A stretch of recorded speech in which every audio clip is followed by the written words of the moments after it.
Hi, my name is Jimmy Roos and I'm an author, speaker and dating coach. If this is your first time watching any of my content, be sure to subscribe to my channel so I can notify you whenever I post new content. In this video, I'll be talking to you about why do women say one thing and then go and do another. Say for example, you ask a woman what is she looking for in a man, and she gives you a list of qualities that a man should have to get it on with her. And some of those qualities may be, he must be a good provider, he must be a gentleman, he must open the car door for me, he must respect me, he must be faithful, he mustn't lie, he must have a good job. And you may say to yourself, I match that profile to a T. This woman is basically describing me. And then you tell her, I'm that man that you've just described. And then you invite her out on a date.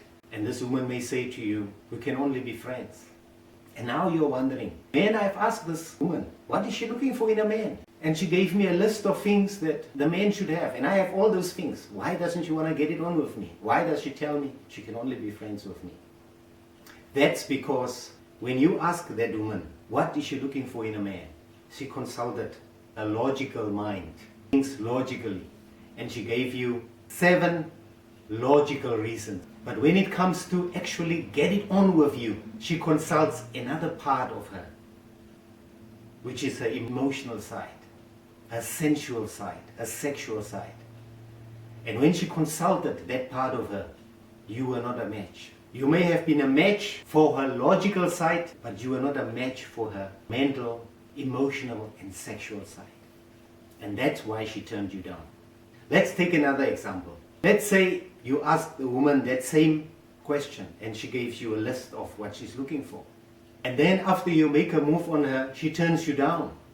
And tomorrow you are walking down the street and you see this very same woman hooking up with a man who meets none of that criteria. And then you ask yourself, what the fuck? The explanation is the same. When you ask that woman, she consulted her logical brain, a logical side of her. But then when she met that other guy, this guy turned her on in a different way. He turned her on mentally, emotionally, sexually, and she responded to that. She didn't think. This guy didn't give her an opportunity to think. He just turned her on physically, mentally, and emotionally, and she responded to it. So here's the thing. If a woman has to choose between logic and what she feels, she will always choose what she feels over what she knows or what she thinks she should do. Now that you understand that, whenever you interact with women, always stimulate her mentally, emotionally, physically. Because when you do that, you will always get the results that you want. You will always get her to want to be with you. But if you just appeal to her logical side, you will continue to be disappointed. Did you enjoy this video? Then make sure you give it a thumbs up. I look forward to chat to you in my next video. I'm Jimmy Roos.